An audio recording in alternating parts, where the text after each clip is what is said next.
ஆன்மீக சொந்தங்கள் அனைவருக்கும் அன்பான மாலை வணக்கம். இன்றைக்கி நம்ம பதிவில் என்ன பார்க்க போகிறோம் அப்படின்னா, ஆனி மாதத்தை கிட்டத்தட்ட 15 நாட்கள் நம்ம கடந்துட்டோம். மீதம் இருக்கக்கூடிய இந்த 15 நாட்களில் இந்த ஒரு விஷயம் பார்த்திங்கன்னா கட்டாயமாக விருச்சிக ராசி நேயர்களுக்கு நடந்தே தீரும். அதாவது கிரக அமைப்புகளின்படி நம்ம சொல்லக்கூடிய சொல்லானது எப்போவுமே தப்பவே தப்பாதுங்க. என்ன மாதிரியான விஷயங்கள்லாம் உங்களுக்கு நடக்க இருக்குது அப்படின்றத பற்றி இந்த பதிவில் நம்ம தொடர்ந்து பார்க்கலாம். வீடியோக்குள்ளே போகிறதுக்கு முன்னாடி நீங்கள் இன்னும் நம்ம சேனலை சப்ஸ்கிரைப் பண்ணாமல் இருந்தீங்க அப்படின்னா மறக்காமல் சேனலை சப்ஸ்கிரைப் பண்ணிக்கோங்க. கூடவே பக்கத்தில் இருக்கிற பெல் சிம்பிளையும் கிளிக் பண்ணிக்கோங்க. அப்போ தான் நாங்கள் போடக்கூடிய வீடியோக்கள் எல்லாமே உங்களுக்கு நோட்டிஃபிகேஷனாக உடனுக்குடன் வந்தடையும். நீங்களும் பார்த்து பயன்பெறலாம். வாங்க வீடியோக்குள்ளே போகலாம். விசுவாச வருடத்தினுடைய தமிழ் மாதமான ஆனி மாதம் உத்தராயண காலத்தினுடைய 6வது மாதமாக இருக்கக்கூடிய கடைசி மாதம். இந்த மாதத்தில் ஏற்படக்கூடிய கிரக சூழ்நிலைகள் பார்த்திங்கன்னா பல வகையிலையுமே மாற்றங்களை ஏற்படுத்தி கொடுக்கக்கூடிய வகையில் தான் இருக்குது. புதிய தமிழ் மாதமான இந்த ஆனி மாதம், அதாவது ஜூன் மாதம் 15ஆம் தேதி ஆரம்பமாகி ஜூலை மாதம் 16ஆம் தேதி வரைக்கும் இருக்குது. ஸோ கிட்டத்தட்ட பார்த்திங்கன்னா நம்ம பாதி நாட்களை கடந்து வந்துட்டோம். இருந்தாலுமே கூட இனி வரக்கூடிய நாட்களில் என்ன மாதிரியான மாற்றங்கள் நிகழப்போகுது, என்ன கிரகத்தினுடைய மாற்றங்கள் இனி இருக்குது அப்படிங்கிறத பொறுத்து பலன்கள் அப்படின்றது மாறுபாடு அடையும். ஸோ அந்த மாதிரியான விஷயங்களை தான் இந்த பதிவில் நம்ம தொடர்ந்து பார்க்க போகிறோம். விருச்சிக ராசி நேயர்களை பொறுத்த வரைக்கும் இனி வரக்கூடிய நாட்களில் நீங்கள் செய்யக்கூடிய முக்கியமான விஷயங்களில் ஒன்றாக என்ன இருக்குன்னா பொறுமையாக இருக்கணும் அப்படிங்கிறது தான். ஏன்னா உங்கள் குடும்பத்தில் ஒரு சில பிரச்சனைகள் அப்படிங்கிறது அப்பப்போ ஏற்பட்டு உங்களுடைய மன அமைதியை கெடுக்கிற மாதிரியான விஷயங்கள் தான் இருக்குது. அதனால் இந்த மாதிரியான விஷயங்கள் எல்லாமே நீங்கள் கட்டுப்படுத்துறதுக்கு கூடுமான வரைக்குமே எல்லாத்தையும் அனுசரித்து போங்க, விட்டு கொடுத்து போங்க. அந்த இடத்துல நீங்கள் பெரிய அளவில் பாதிப்புகள் ஏற்படுற மாதிரி எந்த ஒரு விஷயத்தையும் செய்யாதீங்க. ஒருவேளை பிள்ளைங்கள் இருக்காங்க உங்களுக்கு அப்படின்னா அவங்களெல்லாம் அவங்க போக்குலேயே விட்டுடுங்க. விட்டு பிடிச்சிங்க அப்படின்னா மட்டும்தான் உங்களுக்கு எந்த ஒரு பிரச்சனையும் ஏற்படாது. அது மட்டும் இல்லாமல் எந்த ஒரு செயலாக இருந்தாலுமே அதை செய்கிறீங்க அப்படின்னா அதுக்கு முன்னாடி ஒரு முறைக்கு பல முறை நீங்கள் போராட வேண்டியிருக்கும். இப்படி போராடித்தான் முடிக்கிற மாதிரியான சூழ்நிலைகள் தான் இந்த காலகட்டங்களில் இருக்குது. கிட்டத்தட்ட பார்த்தீங்கன்னா இது உங்களுக்கு மன அழுத்தத்தை கூட ஏற்படுத்தி கொடுக்கும். எத்தனை வாட்டி செஞ்சுட்டே இருக்கிறது, எதுவுமே சரியாக இல்லையே அப்படின்ற மாதிரி ஒரு கவலை ஏற்படும். ஆனால் ஒரு முறைக்கு பல முறை நீங்கள் செய்யும் பொழுது அதில் நிச்சயம் உங்களுக்கு முன்னேற்றம் இருக்குது. வீட்லேயும் சரி, உற்றார் உறவினர்கள்லாம் இருக்காங்க அப்படின்னா உங்கள் வீட்டில் சின்ன அளவில் ஏதாவது ஒரு சுப நிகழ்ச்சிகள் நடக்கும். அந்த சுப நிகழ்ச்சிகளில் நீங்கள் கலந்துக்கிறதுக்கான வாய்ப்பு உங்களுக்கு இருக்குது. இது மட்டும் இல்லாமல் திருமணமாகி இருக்கக்கூடியவர்களாக இருக்கீங்க அப்படின்னா கணவன் மனைவிக்கிடையே இருக்கக்கூடிய அந்யோன்யம் பார்த்திங்கன்னா அதிகரிக்க ஆரம்பிக்கும். பெருசாக உங்களுக்கு பாதிப்புகள் எதுவும் இருக்காது. சின்ன சின்ன பாதிப்புகள் நீங்கள் நிச்சயம் சந்தித்து தான் ஆகணும். அதனால் அனுசரித்து போங்க, பொறுமையாக இருங்க. இந்த டைமில் நீங்கள் பொறுமையாக இருந்தீங்க அப்படின்னாவே போதும், நிறைய பிரச்சனைகள் சால்வ் ஆகிடும். அது இல்லாமல் வெளிவட்டாரத்தில் உங்களுக்குன்னு இருக்கக்கூடிய மதிப்பு மரியாதை இது எல்லாமே இனி உங்களுக்கு அதிகரிக்க ஆரம்பிக்கும். ஸோ இது வரைக்கும் உங்களுக்கு மதிப்பு கொடுக்காதவர்கள் கூட இப்போ உங்களுக்கு மதிப்பு கொடுப்பாங்க. உங்கள் பேச்சை கேட்டு நடக்காதவர்கள்லாம் இப்போ பேச்சை கேட்பாங்க. அதாவது உங்களுக்கு சமூகத்தில் இருந்த மதிப்பு இன்னும் உயர ஆரம்பிக்கும்.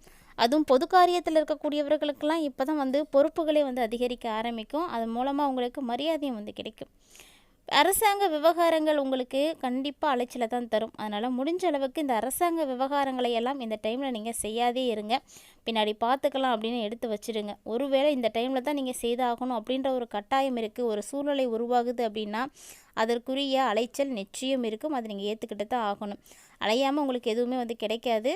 ரொம்ப கொஞ்சம் கஷ்டப்பட்டு தான் செய்கிற மாதிரி இருக்கும். இது இல்லாமல் இந்த டைமில் உங்களுக்கு உறவினர்கள் மூலமாக உங்களுக்கு நன்மைகள் நடக்கிறதுக்கு வாய்ப்பு இருக்குது. ஏதாவது ஒரு உறவுகள் மூலமாக உங்களுக்கு மகிழ்ச்சியான ஒரு விஷயம் கிடைக்க போகுது. அந்த ஒரு சந்தோஷமான செய்தியை கேட்டு எல்லாருமே சந்தோஷப்பட போகிறீங்க. இந்த டைமில் விருச்சிக ராசி நேயர்களே தந்தையினுடைய ஆரோக்கியத்தில் மட்டும் கூடுதல் கவனம் செலுத்திக்கோங்க. ஒருவேளை உங்களுடைய தந்தைக்கு மீனம் ராசி எல்லாம் இருக்குது அப்படின்னா கண்டிப்பாக உங்களை நல்லா பார்த்துக்கோங்க. ஏன்னா ஏழரை சனியால் பாதிக்கப்பட்டிருக்காங்க. இந்த கும்பராசிக்காரங்க, மேசராசிக்காரங்க, மீனராசிக்காரர்கள்லாம் இருக்காங்க, வயதானவர்களாக உங்கள் வீட்டில் இருக்காங்க, இல்லை தாய் தந்தையர் யாரும் இருக்காங்க அப்படின்னா அவங்கள நல்லா பார்த்துக்கோங்க. ஏன்னா ஏழரை நாட்டு சனி நடக்கும் பொழுது கண்டிப்பாக ஏதாவது ஒரு விஷயம் உங்களுக்கு தவறுதலாக நடக்கலாம். ஸோ அந்த விஷயத்தை நல்லா பார்த்துக்கோங்க. அது மட்டும் இல்லாமல் இந்த டைமில் தாய்மாமன் மூலமாக நீங்கள் எதிர்க்க பார்க்கக்கூடிய உதவிகள் அப்படின்றது உங்களுக்கு கிடைக்காது. ஸோ முடிந்த அளவுக்கு அதை நீங்கள் எதிர்பார்க்காமலே இருக்கிறது நல்லது தான். அக்கம் பக்கத்தில் இருக்கக்கூடியவங்களால் கூட நீங்கள் ஒரு சில சங்கடங்களை சந்திக்கிற மாதிரி இருக்கும். அதனால் பக்கத்தில் இருக்கிறவங்களெல்லாம் கொஞ்சம் அனுசரித்து போயிடுங்க, விட்டு கொடுத்து போயிடுங்க. வீணாக அங்கே சண்டைகளில் உருவானுச்சு அப்படின்னா மனஸ்தாபங்கள் தான் ஏற்படும். அதிகாரிகளை நீங்கள் அணுகுறீங்க அப்படின்னா கூட நீங்கள் அவங்கக்கிட்ட கொஞ்சம் பொறுமையாகவே இருங்க. என்ன நடந்தாலும் சரி, பொறுமையை மட்டும் இழந்துடக்கூடாது. ஆனால் விருச்சிக ராசி நேயர்களுக்கு இந்த டைமில் நடக்கக்கூடிய மிகப்பெரிய சோதனை என்னன்னு பார்த்தீங்கன்னா, உங்களுடைய பொறுமையை இழக்கிற மாதிரி தான் நிறைய விஷயங்கள் வந்து நடக்கும். ஆனாலுமே உங்கள் பொறுமையை சோதிக்கக்கூடிய விஷயங்கள் நடக்குது அப்படின்றத நீங்கள் தெரிஞ்சுக்கோங்க, புரிஞ்சுக்கோங்க. அதனால் அதை முழுமையாக வந்து அதிலேருந்து வெளியே வரத்துக்கு என்ன விஷயம் செய்யணுமோ அதை நீங்கள் செய்யுங்க. தந்தை வழி உறவுகளோட கொஞ்சம் இடைவெளி விட்டே இருங்க. அவங்கக்கிட்ட ரொம்ப ஒட்டிகிட்டு இருந்தீங்க அப்படின்னா பெரிய பிரச்சனை இருக்குது. ஸோ கொஞ்சம் இடைவெளி விட்டு பழகிறது உங்களுக்கு இந்த டைமில் ரொம்ப நல்லதாக இருக்கும்.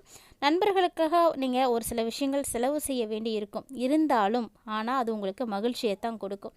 அலுவலகத்திலலாம் பணி சுமை பார்த்திங்கன்னா அதிகமாக தான் இருக்கும். அதனால் வேலை செய்யக்கூடிய இடத்துல வேலை அதிகமாக இருக்கே அப்படின்றதுக்காக கொஞ்சம் எரிச்சல், டென்ஷன் இதெல்லாம் இருக்கத்தான் செய்யும். இருந்தாலுமே கூட நீங்கள் கொஞ்சம் கஷ்டப்பட்டு தான் செய்யணும். ஏன்னா ஈஸியாக எதையுமே செய்ய முடியாது. இந்த டைம் பார்த்திங்கன்னா வேலைலாம் கொஞ்சம் கெடுபடியாக இருக்கிற மாதிரி இருக்கும். இன்றைக்கி தான் செஞ்ச மாதிரி இருக்கும், ஆனால் திரும்ப பார்த்தோம்னா அந்த வேலை நமக்கு வந்திருக்கும். ஏதாவது ஒரு தவறு பண்ணியிருப்போம், திரும்ப திரும்ப செய்கிற மாதிரிலாம் இருக்கும். ஸோ எந்த ஒரு வேலையாக இருந்தாலுமே கொஞ்சம் சிரமப்பட்டு தான் நீங்கள் முடிக்கிற மாதிரி இருக்கும். அதனால் தீவிர முயற்சி கண்டிப்பாக இருக்கணும். தீவிரமான முயற்சியின் பேரில் மட்டும்தான் உங்களுடைய கோரிக்கைகளும் நிறைவேறும். அதனால் எந்த கோரிக்கைகள் நீங்கள் யார் முன்னாடி வச்சாலுமே கூட அதற்கான முயற்சிகள் பலமாக இருக்கணும், வலுவாக இருக்கணும். சும்மா நானும் தான் பேசினேன் அப்படின்லாம் பேசுனீங்கன்னா எதுவுமே உங்களுக்கு இந்த டைமில் நடக்காது. ஸோ எல்லாம் உங்களுக்கு சாதகமாக நடக்கணும் அப்படின்னா எல்லாம் உங்கள் கையில் தான் இப்போ இருக்குது. நீங்கள் என்ன மாதிரியான முயற்சிகள் எடுக்கிறீங்க, எவ்வளோ எஃபெக்ட் போடுறீங்க அப்படின்றத பொறுத்து தான் உங்களுக்கு ரிட்டர்ன்ஸாக வந்து கிடைக்க போகுது. ஸோ கண்டிப்பாக நீங்கள் வந்து கவனமாக இருக்கணும். தொழில் செய்கிறவங்க, வேலை செய்கிறவங்க, வியாபாரத்தில் இருக்கிறவங்க நீங்கள் எல்லாருமே கூடுதலாக கொஞ்சம் உழைக்கிற மாதிரி இருக்கும். ஏன்னா உழைச்சிங்க அப்படின்னா தான் அதுக்கேற்ற ஆதாயம் கிடைக்கும். சும்மா உட்காந்துருந்துட்டு வந்தாலும் எதுவுமே அங்கே நடக்காது. அதனால் உழைப்பின் மீது நம்பிக்கை வைங்க. கடினமாக உழைக்கிறதுக்கு வந்து பழகுங்க. எந்த ஒரு விஷயத்தையாக இருந்தாலும் நீங்கள் கொஞ்சம் சிரமப்பட்டு தான் செய்கிற மாதிரி இருக்கும். அப்படி செய்தீங்க அப்படின்னா கண்டிப்பாக அதனால் உங்களுக்கு லாபம் இருக்குது. அதுவும் வியாபாரத்திலலாம் லாபம் கூடுதலாக கிடைக்குங்க. ஸோ நீங்கள் அந்தளவுக்கு உழைச்சிங்கனாவே போதும். ஆனால் வரக்கூடிய நாட்களில் எதிர்பார்க்கக்கூடிய காரியங்களும் உங்களுக்கு அனுகூலமாகவே முடியும். வியாபாரத்தை விரிவுபடுத்தணும் அப்படின்றதுக்காக நீங்கள் வங்கியிலலாம் கடன் உதவிகளுக்காக கூட அப்ளை பண்ணலாம். ஏன்னா இந்த டைமில் உங்களுக்கு கடன் உதவிகளும் வந்து ஈஸியாகவே வந்து கிடச்சிடும். கிட்டத்தட்ட பார்த்தீங்கன்னா நீங்கள் என்ன விஷயத்துக்காக நீங்கள் கடன் வாங்கணும்னு நினைக்கிறீங்களோ அது உங்களுக்கு எளிமையாக கிடைக்கும். ஆனால் இந்த டைமில் அந்த விஷயத்தை வந்து சிறப்பாக செய்ய முடியுமா அப்படின்னா அது கொஞ்சம் கஷ்டம்தான். ஏன்னா நீங்கள் அதுக்கு கடுமையாக உழைக்கிறதுக்கு தயாராக இருக்கணும். உங்களுடைய உழைப்பின் மீது நம்பிக்கை வச்சு நீங்கள் கடினமாக உழைக்கிறதுக்கான உடல் ஆரோக்கியமும் உங்கள்கிட்ட இருக்குன்னா மட்டும் அந்த விஷயத்தை வந்து செய்யுங்க. இல்லைன்னா அதை வந்து செய்கிறது வந்து தேவையில்லாத ஒரு விஷயந்தான். ஏன்னா ஒரு வியாபாரம் நம்ம நல்லபடியாக செய்கிற மாதிரி இருக்கணும். அதுக்காக நம்ம வந்து கடன் வாங்கணும். கடனை வாங்கி போட்டுட்டு வியாபாரம் செய்ய முடியாமல் போயிடுச்சு, ஆரோக்கியத்தில் குறைபாடுகள் எல்லாம் பார்த்துட்டு இருக்கோம், ஆரோக்கிய பிரச்சனையினால் நம்மளுடைய வியாபாரம் வந்து செய்ய முடியாமல் போகுது அப்படின்னா இது எல்லாமே பார்த்திங்கன்னா ஒரு தவறுதலான ஒரு விஷயந்தான். அதனால் அந்த வங்கியில் நம்ம கடனை வந்து திருப்பி செலுத்த முடியாமல் போகும். மென்மேலும் பார்த்திங்கன்னா உங்களுக்கான சுமைகள் அப்படின்றது கூடிக்கிட்டே போயிடும். அதனால் இந்த விஷயத்தில் கொஞ்சம் கவனமாகவே இருந்துக்கோங்க. ஒருவேளை குடும்பத்தை நிர்வகிக்கக்கூடிய பெண்களாக இருக்கீங்க அப்படின்னா இந்த காலகட்டங்கள் உங்களுக்கு ரொம்பவே மகிழ்ச்சி தரக்கூடியதாக தான் இருக்குது. ஸோ இந்த ஆனி மாதம் ரொம்பவே அற்புதமான ஒரு மாதம் தான். இந்த மாதத்தில் குடும்ப பொறுப்புகளை நிறைவேற்றுறதில் கொஞ்சம் சிரமம் இருந்தாலுமே கூட கஷ்டப்படாமல் கொஞ்சம் வந்து ட்ரை பண்ணி பார்த்தீங்கன்னா கண்டிப்பாக வந்து செய்ய முடியும். எந்த விதமான சிரமமும் உங்களுக்கு பெருசாக வந்து தெரியாது. கண்டிப்பாக செஞ்சு முடிச்சிடுவீங்க. அக்கம் பக்கத்து வீடுகளில் இருக்கக்கூடியவங்களை மட்டும் கொஞ்சம் அனுசரித்து போயிடுங்க. அப்போ தான் இந்த டைமில் உங்களுக்கு பெரிய அளவில் பாதிப்புகள் இருக்காது. இந்த ஆனி மாதத்தினுடைய மீதம் இருக்கக்கூடிய 15 நாட்களில் பல கிரகங்கள் உங்களுக்கு 8வது இடத்துல, அதாவது அஷ்டமஸ்தானத்தில் தான் மறையிறாங்க. அதனால தான் முன்னாடி சொன்ன மாதிரி ஒரு சில விஷயங்கள் எதிர்மறையாக இருக்கும் அப்படின்ற மாதிரி பார்த்துருப்பீங்க. ஆனால் எதிர்மறையாக தான் இருக்கும் அப்படின்லாம் நீங்கள் பயப்படாதீங்க. ஏன்னா திடீர் அதிர்ஷ்டமும் உங்களுக்கு வந்து காத்துட்டு இருக்கு. திடீர் அதிர்ஷ்டம், திடீர் வரவு, நீண்ட நாட்களாக உங்களுக்கு வர வேண்டிய தொகை எப்படின்னு எதிர்பார்க்காத விஷயங்கள் எல்லாமே உங்களுக்கு வந்து நடக்க இருக்குது. அதனால் பொருளாதார ரீதியான வளர்ச்சிகளை நீங்கள் பார்க்கக்கூடிய ஒரு டைமிங்காக தான் இருக்குது. அதுலேயும் இந்த காலகட்டம் தாங்க உங்களுக்கு இன்னும் சிறப்பாக இருக்குது. சுக்கிரன் மிக மிக அனுகூலமான இடத்துல போய் அமர போகிறாரு. அதனால் வசதி வாய்ப்புகள் எல்லாமே அதிகரிக்க போகுது. சுகபோகமான வாழ்க்கையை விருச்சிக ராசி நேயர்கள் வந்து அனுபவிக்கிறதுக்கு தயாராகிருங்க. மேலும் உங்களுக்கு சிறப்பாக இருக்கிறதுக்கு இந்த காலகட்டங்களில் எளிமையான கடவுளாக காணப்படக்கூடிய விநாயகர் பெருமானை தவறாமல் வழிபாடு செய்யுங்க. விநாயகருக்கு பிடித்த அருகம்புல் மாலையை சாற்றி அவரை வழிபாடு செய்கிறதும், விநாயகருடைய அகவல்கள் உங்களுக்கு தெரியும்னா பாராயணம் பண்ணுறதெல்லாம் சிறப்பாக இருக்கும். கண்டிப்பாக ட்ரை பண்ணி பாருங்கள். இந்த பதிவில் நிறைய இன்ட்ரெஸ்டிங்கான தகவல்களை எல்லாம் விருச்சிக ராசி நேயர்களாகிய நீங்கள் தெளிவாக பார்த்து தெரிஞ்சுட்ருப்பீங்கன்னு நினைக்கிறேன்.